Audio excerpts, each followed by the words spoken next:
Hello students. तो कैसे हैं आप लोग? उम्मीद है अच्छे होंगे, आपकी पढ़ाई अच्छी चल रही होगी और सब कुछ बढ़िया होगा। आज हमारा क्लास 10 का लेक्चर 20 है। NCERT mathematics chapter 3 pair of linear equations into variable exercise 3.2। Exercise 3.2 का क्वेश्चन नंबर 1, 2 एंड 3 मैंने पिछले लेक्चर यानी लेक्चर 19 में सॉल्व किया हूं, एक बेहतरीन ढंग से, एक बेहतरीन कंसेप्ट के साथ में। तो अगर आप नहीं देखे हैं तो आप उसे देखना। दक्ष क्लासेस 369 के प्लेलिस्ट में जाकर के आप क्लास 10 का सेपरेट प्लेलिस्ट है, आप वहां पे हर एक वीडियो यानी लेक्चर वाइज स्टडी करने के लिए आप हमारे चैनल को सब्सक्राइब कर सकते हैं। बेल आइकन प्रेस कर लेना ताकि वीडियो की नोटिफिकेशन आप तक पहुंचता रहे बिना किसी रुक टोक का। तो बढ़ते हैं आज के सेशन की तरफ। और हाँ, एक बात और कि आपको अगर अच्छा लगता है ना तो आप लाइक करना, उससे मैं अप्रिशिएट होता हूँ। अपने दोस्तों के साथ शेयर करना और उन्हें भी कहना कि चैनल सब्सक्राइब कर ले, ताकि बहुत इंपॉर्टेंट चैनल है आपके एग्जामिनेशन पॉइंट ऑफ व्यू से, board examination point of view से। मेरा टारगेट यही है कि दिसंबर लास्ट होते होते हम आपके पूरे सिलेबस को कंप्लीट कर दूं एक बेहतरीन वे में। उसके बाद जनवरी और फरवरी सिर्फ सैंपल पेपर सॉल्व करेंगे और फिर जब मार्च में बैठेंगे ना एग्जाम में तो आग लगा देंगे क्वेश्चन पेपर में। आग लगाएंगे मतलब वो वाला आग नहीं, असली वाला क्वेश्चन बना करके। और मेरा ये मानना है, और मेरा ये मानना नहीं बल्कि यकीन है कि अगर आप हर एक क्वेश्चन और हर एक लेक्चर अगर आप प्रॉपरली देखते हो ना तो फिर 90 से नीचे या फिर यूं कहें कि 95 तक आप इजिली स्कोर कर सकते हो मैथ में, इजिली, बहुत आसानी से। ये मेरा कमिटमेंट है आपसे। बट आपको भी अपने खुद से कमिटमेंट करना होगा कि हर एक लेक्चर को प्रॉपरली आप देख पाए, हर एक लेक्चर को प्रॉपरली आप देखें। तो बढ़ते हैं आज के सेशन की तरफ। आज का सेशन हमारा एक्सरसाइज 3.2 के जो बचे हुए क्वेश्चन थे उसको सॉल्व करने वाले हैं और आज हमारा एक्सरसाइज 3.2 खत्म हो जाएगा। तो बढ़ते हैं क्वेश्चन नंबर 4 की तरफ। Which of the following pair of linear equations are consistent, inconsistent? Consistent है या फिर इनकंसिस्टेंट है वो आपको बताना है। अगर कंसिस्टेंट है, if consistent, obtain the solution graphically. आप सॉल्यूशन निकालना है ग्राफिकली, ग्राफिकली रिप्रेजेंट करना है। आई बात समझ में? कैसे करेंगे पिछले लेक्चर में हमने बताया, बट यहां भी बताऊंगा, डोंट वरी। ओके, बढ़ते हैं। अब कंसिस्टेंट है कि नहीं ये कैसे पता चलेगा? तो मैंने पिछले लेक्चर और एक्चुअली जब मैं कुछ ये चैप्टर शुरू किया था ना उस टाइम पे भी बताया था, बट अगर आप नहीं देखे कोई बात नहीं, मैं यहां भी बता देता हूं। आप इसका स्क्रीनशॉट ले लेना कि अगर सॉल्यूशन नहीं है, नो सॉल्यूशन, तो वो इनकंसिस्टेंट पेयर है। सॉल्यूशन है तो कंसिस्टेंट पेयर है। अगर इनफाइनाइटली मेनी सॉल्यूशन है, अगर एक से ज्यादा सॉल्यूशन बन रहा है तो वहां पे डिपेंडेंट पेयर हो जाएगा। लेकिन बात अगर कंसिस्टेंट और इनकंसिस्टेंट की हो रही हो तो वो सॉल्यूशन होना काफी है कंसिस्टेंट होने के लिए। वो चाहे यूनिक सॉल्यूशन हो या फिर इनफाइनाइट मेनी सॉल्यूशन हो, वो हमारा कंसिस्टेंट की श्रेणी में आएगा। सॉल्यूशन होना मात्र काफी है, वो यूनिक हो या फिर इनफाइनाइट हो फर्क नहीं पड़ता, अगर सिर्फ इनकंसिस्टेंट और कंसिस्टेंट की बात हो रही हो तब। और अगर इनकंसिस्टेंट, कंसिस्टेंट और डिपेंडेंट पेयर तीनों की बात हो रही हो तब डिपेंडेंट पेयर हमारा इनफाइनाइट मेनी सॉल्यूशन के केस में होगा, कंसिस्टेंट हमारा सॉल्यूशन के केस में होगा यानी यूनिक सॉल्यूशन के केस में होगा, और इनकंसिस्टेंट हमारा नो सॉल्यूशन के केस में होगा। अब आप बताओ, अब आप पूछोगे सर पता कैसे चलेगा कि हमारा ये नो सॉल्यूशन है, हमारा सॉल्यूशन है, इनफाइनाइट मेनी सॉल्यूशन है?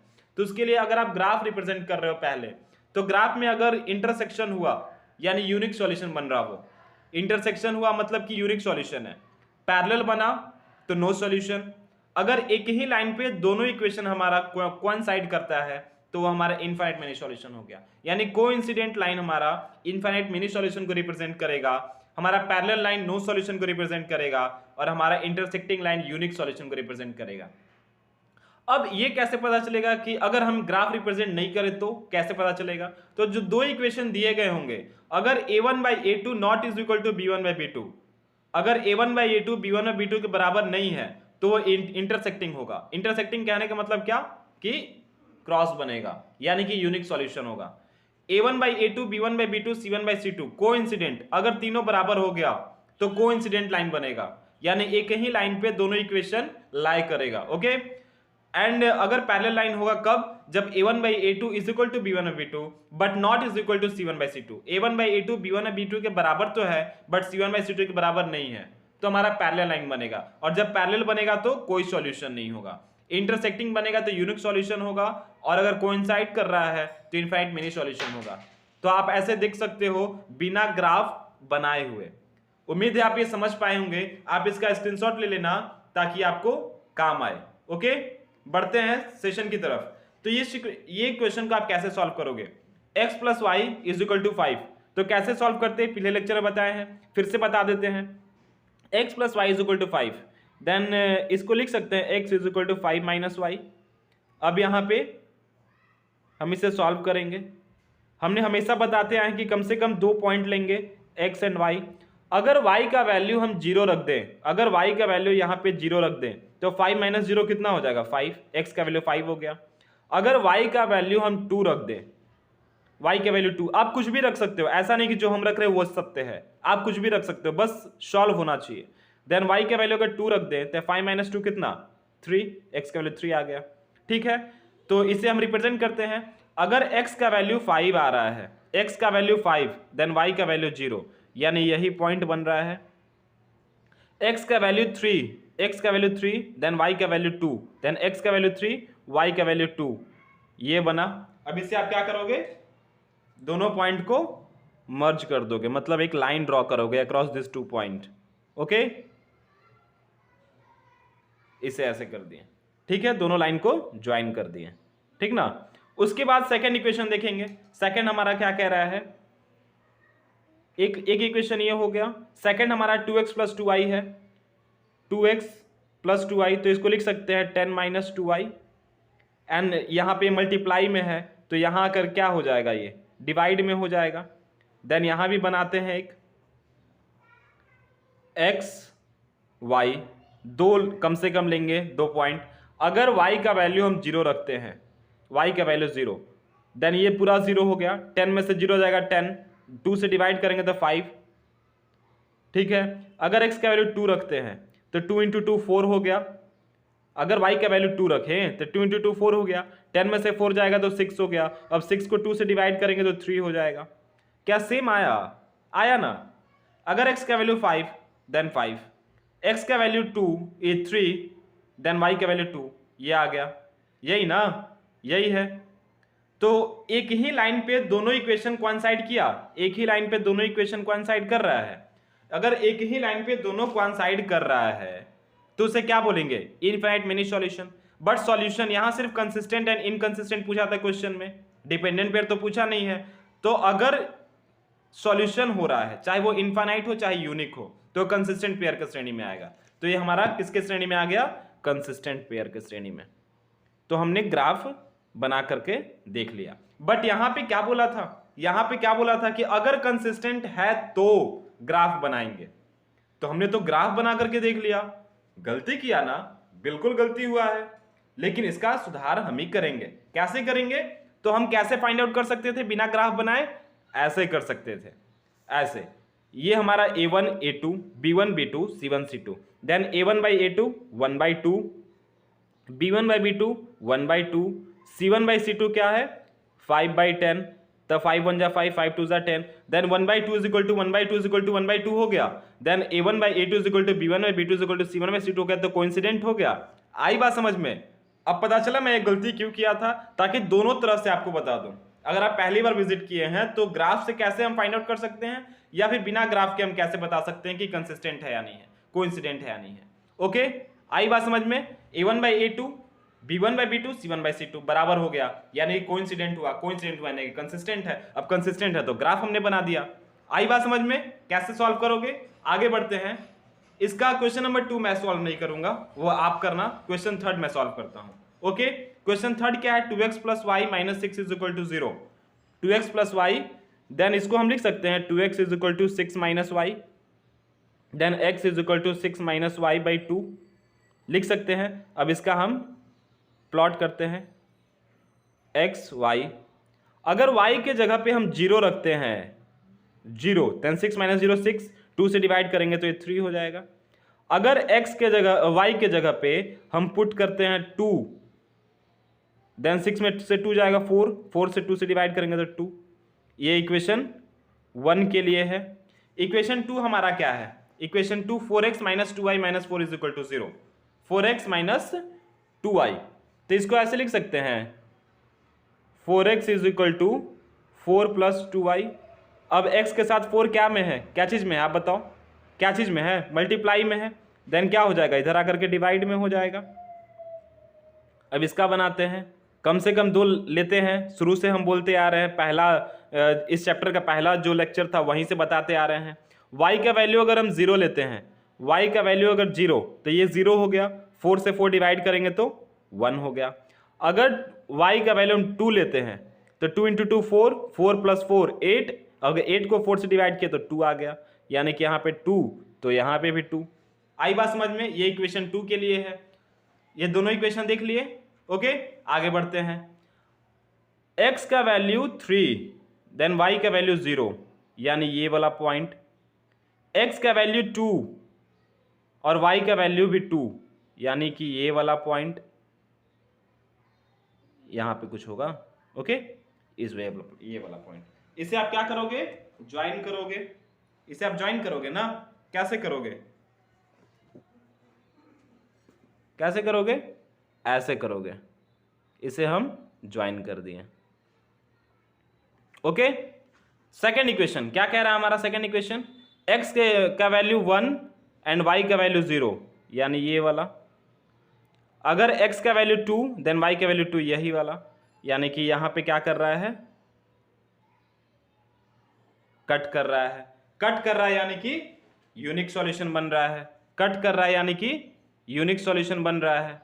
यूनिक सॉल्यूशन है यानी कंसिस्टेंट है। कंसिस्टेंट है यानी ग्राफ पे रिप्रेजेंट करना है, बट हम पहले ही ग्राफ पे रिप्रेजेंट कर दिए। सेम गलती, बट गलती क्यों कर रहे हैं आपको समझ में आ रहा है ना?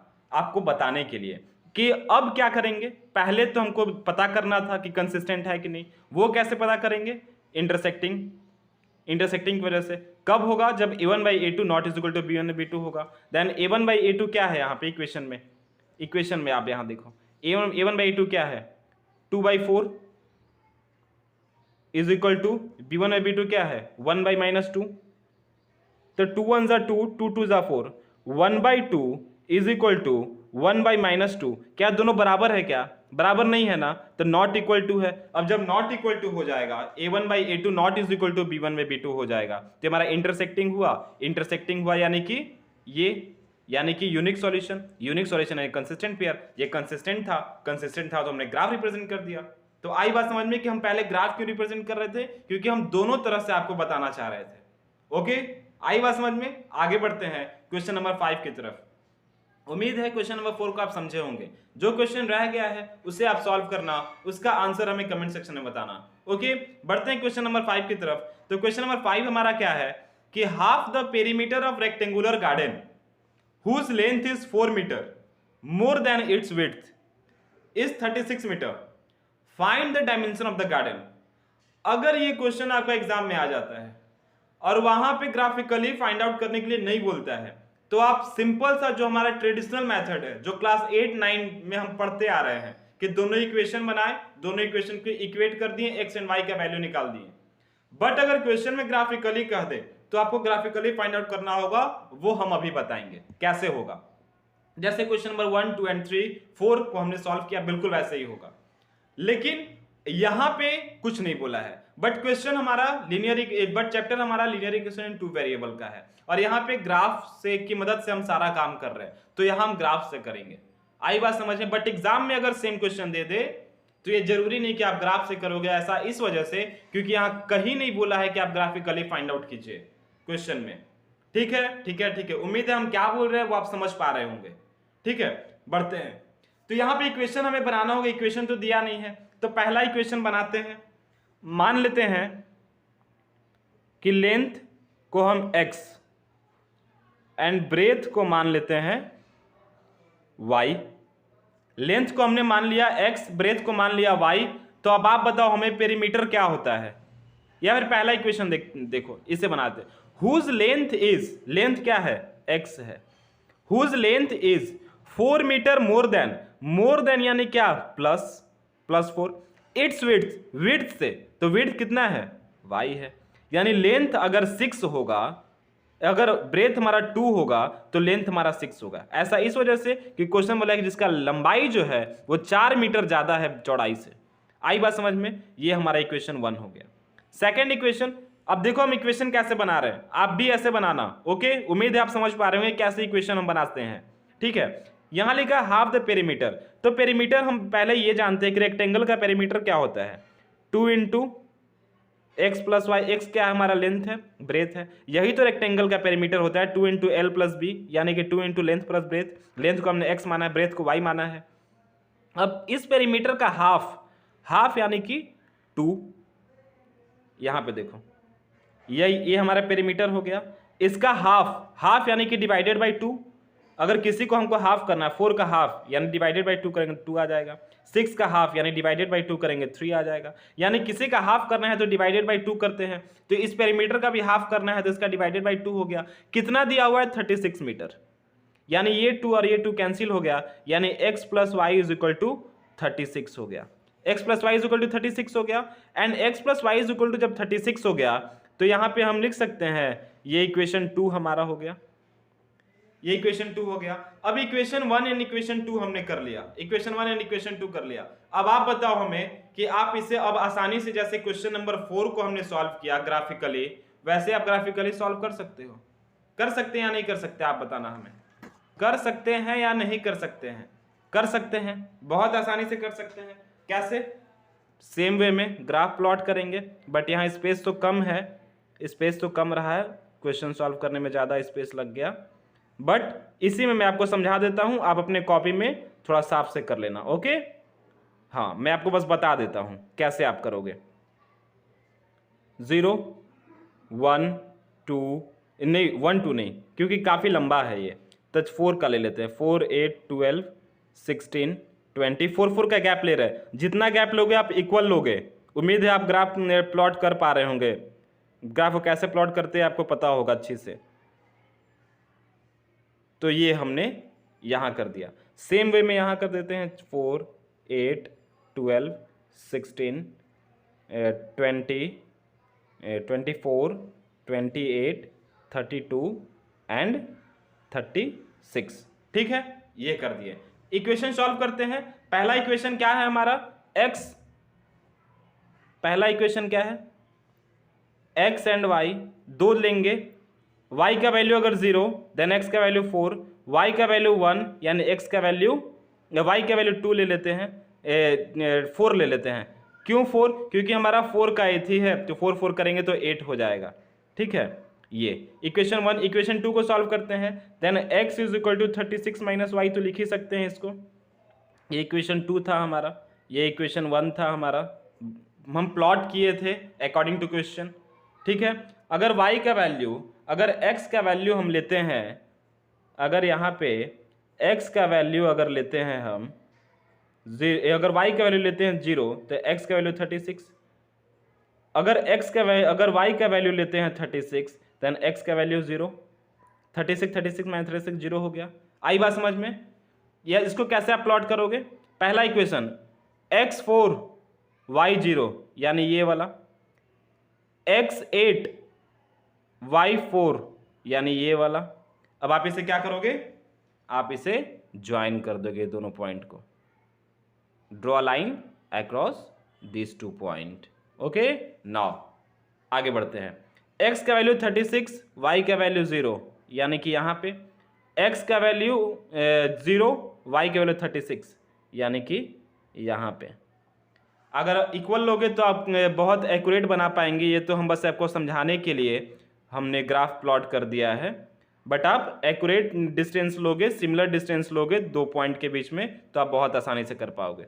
तो ये यहाँ पे हो गया, कट हो गया, यहाँ पे कट हो रहा है, ये आपका आंसर हो जाएगा। डायमेंशन x कितना है, 16 और 20 के बीच में है, यानी मान लेते हैं यहाँ पे जो भी पॉइंट आएगा, आप देखना यहाँ पे जो भी पॉइंट आएगा, जो पहला है वो x का वैल्यू, दूसरा y का वैल्यू, x का हमने लेंथ माना था, y का ब्रेथ माना था, आप आसानी से निकाल सकते हैं। उम्मीद है आप समझ पा रहे होंगे। जहाँ कट किया है वहाँ का आप निकाल लेना। हम यहाँ पे इक्वल डिस्टेंस नहीं लिए हैं तो आगे पीछे भी हो जाएगा। ठीक है, ठीक है, ठीक है। उम्मीद है आप समझ पाए होंगे क्वेश्चन नंबर 5 हमारा कैसे सॉल्व होगा। क्वेश्चन नंबर 6 की तरफ बढ़ते हैं। क्वेश्चन नंबर 6 हमारा क्या कह रहा है कि given the linear equation 2x plus 3y minus 8 is equal to 0, right another linear equation. एक लीनियर इक्वेशन दे दिया है, दूसरा लीनियर इक्वेशन हमें लिखना है, सच दैट, इस तरह से कि geometrical representation of the pair so formed is intersecting line. तो ज्योमेट्रिकल रिप्रेजेंटेशन करें तो वो इंटरसेक्टिंग लाइन हो। अब इंटरसेक्टिंग लाइन होने के लिए क्या करना होगा, इंटरसेक्टिंग लाइन होने के लिए a1 by a2 not is equal to b1 by b2। Then a1 तो दिया हुआ है, आप देखो a1 तो दिया हुआ है पर a2 तो हमें फाइंड आउट करना है, b1 दिया हुआ b2 हमें फाइंड आउट करना है। देन क्या है ये पहला का 2x plus 3y minus 8 is equal to 0, एक इक्वेशन दे दिया, दूसरा इक्वेशन आपको बनाना है। देन a1 कितना है 2, b1 कितना है 3, c1 कितना है -8, a2 पता नहीं, b2 पता नहीं, c2 पता नहीं। ये हमें बताना है, यही बताना है ना। ऐसा हमें लिखना है इस तरह से कि इंटरसेक्टिंग होना चाहिए। इंटरसेक्टिंग कब होगा? जब a1 by a2 not is equal to b1 by b2 होगा। देन ये हम 2/5 लिख लेते हैं, ये 3/4 लिख लेते हैं। आप बताओ हमें क्या यहाँ a1 by a2 b1 by b2 के बराबर है? आप बताओ, इंटरसेक्टिंग के लिए तो यही होना है ना। देन a1 क्या है 2/5, b1 3/4, क्या दोनों बराबर है? बराबर नहीं है, यानी कि इंटरसेक्टिंग का इक्वेशन हो सकता है, बिल्कुल हो सकता है। यहाँ पे कुछ भी ले लेते हैं, -4 ले लेते हैं, कोई मतलब नहीं है। तो यहाँ पे क्या हो गया सेकंड इक्वेशन क्या हो गया 5x plus 4y minus 4 is equal to 0। और सेकंड इक्वेशन ये आपको फाइंड आउट करना है, इस वजह से तरह से लिखना है कि हमारा इंटरसेक्टिंग बने। तो इंटरसेक्टिंग बन गया, क्यों? क्योंकि a1 by a2 not is equal to b1 by b2 है। आई बात समझ में? सेकंड देखते हैं पैरेलल लाइन के लिए इक्वेशन बनाना है। तो पहला इक्वेशन तो दिया हुआ है, पहला इक्वेशन तो दे दिया है ना क्वेश्चन में, क्या 2x plus 3y minus 8। Then a1 by a2, a1 b1 c1 दिया हुआ है, a2 लिखना है, पैरेलल लाइन बनाना है। पैरेलल लाइन बनाने के लिए क्या होना जरूरी है? a1 by a2 is equal to b1 by b2 is not is equal to c1 by c2।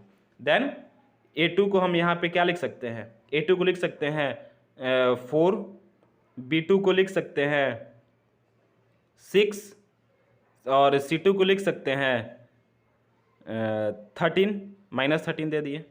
Then यहाँ पे क्या हो जाएगा a1 बाई a2 क्या है? a1 तो हमारा 2 है, a2 कितना 4, b1 क्या है 3, b2 कितना हो जाएगा 6, c1 क्या है -8, c2 कितना -13। ये कैंसिल हो गया, 2 1 जा 2, 2 2 जा 4, 3 1 जा 3, 3 2 जा 6। ये कटेगा क्या? नहीं कटेगा। मतलब कि यहाँ पर ये हो गया a1 by a2 is equal to b1 by b2 not is equal to c1 by c2। यहाँ पे हो गया ना, ये हो गया। और हमारा पैरेलल लाइन होने के लिए तो यही होना चाहिए ना, पैरेलल लाइन होने के लिए a1 by a2 is equal to b1 by b2 not equal to c1 by c2। तो हमारा एक इक्वेशन तो ये क्वेश्चन में दिया, सेकंड इक्वेशन हमें फाइंड आउट करना था। तो a2 के जगह पे 4x हमने ले लिया, b2 के जगह पे 6y एंड c2 के जगह पे -13। उम्मीद है आप समझ पा रहे होंगे सेकंड इक्वेशन हम कैसे बना पा रहे हैं।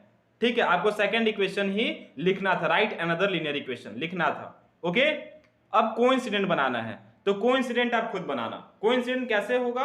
जब a1 by a2 is equal to b1 by b2 is equal to c1 by c2 हो जाए। तो लिख लेते हैं थर्ड इक्वेशन भी, लिख लेते हैं। जब इतना कर ही लिए तो थर्ड इक्वेशन भी लिख लेते हैं।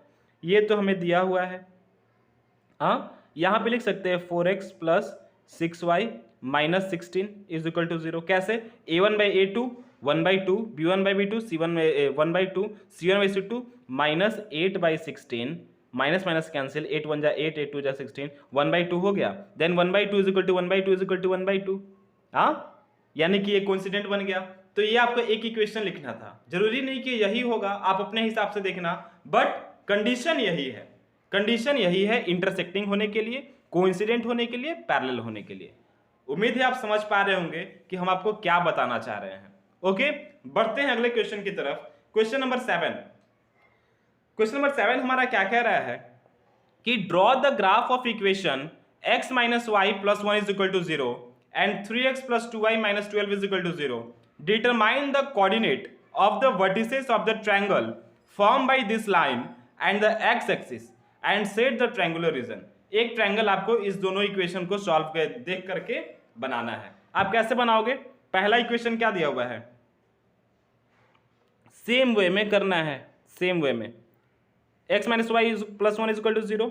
सेकेंड, तो इसको हम लिख सकते हैं ऐसे x is equal to y minus 1, ये माइनस में था, इक्वल टू किधर आके प्लस में हो गया, प्लस में था माइनस में हो गया। देन इसे हम सॉल्व करते हैं, x y, x का वैल्यू, अगर y का वैल्यू हम ले ले 2, देन x का वैल्यू हो जाएगा 1। अगर y का वैल्यू एक्स का वैल्यू वाई का वैल्यू ले ले 3 माइनस 1 एक्स का वैल्यू 2 हो जाएगा। एक इक्वेशन 1 वाला सॉल्व हो गया। इक्वेशन 2 है क्या है हमारा 3x plus 2y minus 12 is equal to 0। 3x plus 2y minus 12 is equal to 0। क्या हम इसको ऐसे लिख सकते हैं, ऐसे लिख सकते हैं 3x is equal to 12 minus 2y, ऐसे लिख सकते हैं ना। अब इसे आपको सॉल्व करना होगा। आप कैसे सॉल्व करोगे, ये मल्टीप्लाई में है, ये नीचे आकर डिवाइड में हो जाएगा 3 हो गया। इसे आप देख लेना, ऐसे करना है x y, अगर y का वैल्यू हम 0 रखते हैं तो ये 0 हो जाएगा पूरा। 12 डिवाइडेड बाई 3 4 ये हो गया। अगर y का वैल्यू हम 2 रखते हैं तो 4, y का वैल्यू अगर 3 रखते हैं 3, y का वैल्यू अगर 3 रखते हैं देन 3 2 जा 6, 12 में से 6 जाएगा 6 डिवाइडेड बाई 3 कितना 2। ये इक्वेशन 2 हो गया। पहला इक्वेशन क्या है, x का वैल्यू 1 देन y का वैल्यू 2, यानी कि यहां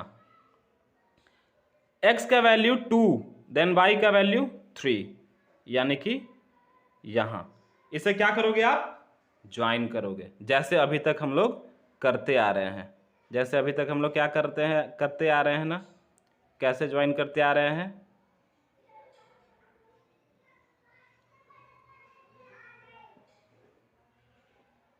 ठीक है, x का वैल्यू 4 देन y का वैल्यू 2, यानी कि यहां x का वैल्यू 2 देन y का वैल्यू 3, यानी कि सेम यही है। इसके बाद हम यहाँ पे क्या कर देंगे, ये दोनों लाइन को हम ज्वाइन कर देंगे, ये दोनों लाइन को ज्वाइन कर देंगे। आई बात समझ में। तो ये रेक्टेंगल बन गया। ये रेक्टेंगल का क्या करना है, determine the coordinate of the vertices of the triangle formed. जो ट्रायंगल बना उसका वर्टिसेस, ये क्या है 2 3, इसे मान लेते हैं a, ये हो गया b, ये हो गया c। यहाँ पे हमारा डिस्टेंस सेम नहीं है, इस वजह से हमारा थोड़ा पीछे हो गया, ये थोड़ा आगे हो गया, ठीक है। बट यहाँ पे क्या है -1 y का 0, ये कोऑर्डिनेट क्या है 2 और 3, ये 2 एंड ये 3, 2 3, ये कोऑर्डिनेट क्या है 7 1। आई बात समझ में। उसके बाद क्या करना है, and said the triangular region, जो ट्रायंगल बना है उसको सेड कर देना है। तो ये जो ट्रायंगल बना है आप इसे सेड कर देना, ठीक है, पेंसिल वगैरह से, पेन से। उम्मीद है आप समझ पाए होंगे कि हमने कैसे ट्रायंगल बनाया और सबका कोऑर्डिनेट हमने लिख दिया। उम्मीद है आप समझ पाए होंगे। तो मिलते हैं अब अगले सेशन में। आज का सेशन आपको अच्छा लगा होगा तो चैनल को लाइक करना, वीडियो को लाइक करना, चैनल सब्सक्राइब करना, बेल आइकन प्रेस कर देना, अपने दोस्तों के साथ शेयर करना। मिलते हैं अगले सेशन में, तब तक आप पढ़ाई करना, अपनों का ध्यान रखना, अपना ध्यान रखना। धन्यवाद, जय हिंद।